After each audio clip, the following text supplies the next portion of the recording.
Salut tout le monde. En été il n'y a rien de mieux que des histoires horrifiques au coin du feu. Rien de plus agréable qu'un chamallow qui fond et une histoire de tripes et de meurtre pour passer une bonne nuit d'insomnie. Je vais vous raconter une creepypasta pour... Oh non, pas une creepypasta.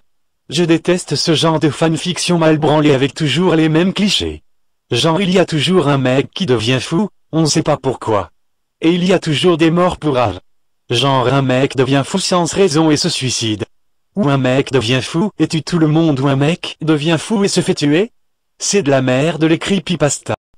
Mais non t'inquiète, celle-là elle fait trop flipper. Laissez-moi raconter l'histoire de Isaac et de Jack Laurière. Il était une fois en 1947, le jeune Isaac, fils d'un père violent et d'une mère dépressive, recevait un cadeau pour Noël. Comme la famille d'Isaac était assez modeste et même pauvre, il ne reçut qu'un seul cadeau. Ce cadeau unique fut une boîte à musique. Le père d'Isaac avait trouvé ce cadeau par terre, mais l'avait brièvement nettoyé avant de le lui offrir.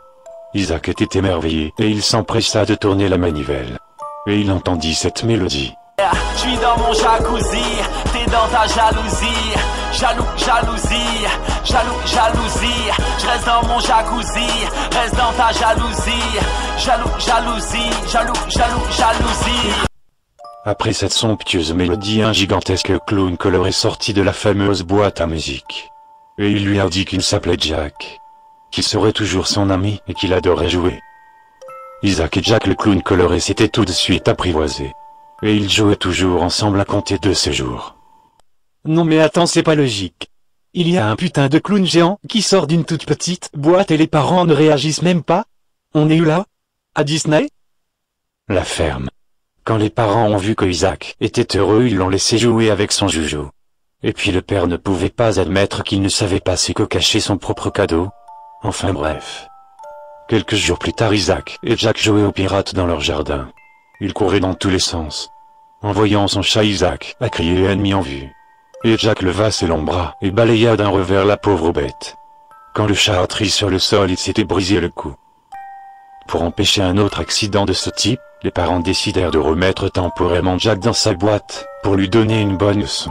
Mais les parents d'Isaac avaient tellement peur de Jack que jamais il ne le libéra et le laissa dans sa boîte, caché dans leur propre placard. Attends 2 secondes, c'est pas logique. Déjà si mon chat mourait par un clown de 2 mètres de haut, je réfléchis pas et je lui fracasse la tronche. De plus, dans la version originale de l'histoire il y a tellement de gore, que ça n'a plus aucun sens. C'est quoi cette histoire à 2 balles de mais... J'ai dit la ferme. Laisse-moi raconter l'histoire. En plus j'ai enlevé moi-même la violence absurde de l'histoire, pour me concentrer sur la tension qui monte. Alors ferme-la, arrête de désamorcer la tension de l'histoire, et fais-moi confiance pour raconter l'histoire. Bref, Isaac et Jack resta seuls de leur côté. Le pauvre clown perda sa couleur à force d'attendre son ami. Plus le temps passait, puis il perdait sa couleur, jusqu'à devenir qu'un triste clown blanc et noir. Jack réussit à lever le couvercle de la boîte. Il avait juste un peu de force pour entrebâiller la boîte, pour voir un peu l'extérieur. Et il vit les parents d'Isaac, maintenant devenus légèrement plus vieux, courir vers le lit. Et il vit quelque chose d'intrigant. Il vit quelque chose de spectaculaire. Une chose qu'il ne connaissait pas. Il fut pris par un vice malsain. Il trouvait ça jouissif et même très amusant. Il attendit alors un moment, le temps que les parents sortent. Et quand il vit Isaac passer par là un peu plus tard dans la journée, il sortit de la boîte. Et l'encula à sec! Et quand la police retrouva le corps d'Isaac, sans vie avec 35 litres d'eau vernie pour le bois dans le cul, il regardait son visage et vit qu'il était heureux.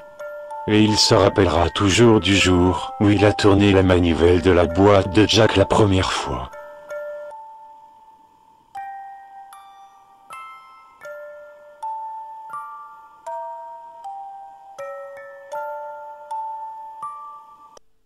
Non mais c'est quoi cette merde? Putain, s'il pouvait sortir de la boîte plus tôt, pourquoi il ne l'a pas fait avant? Il aurait pu sortir et s'excuser.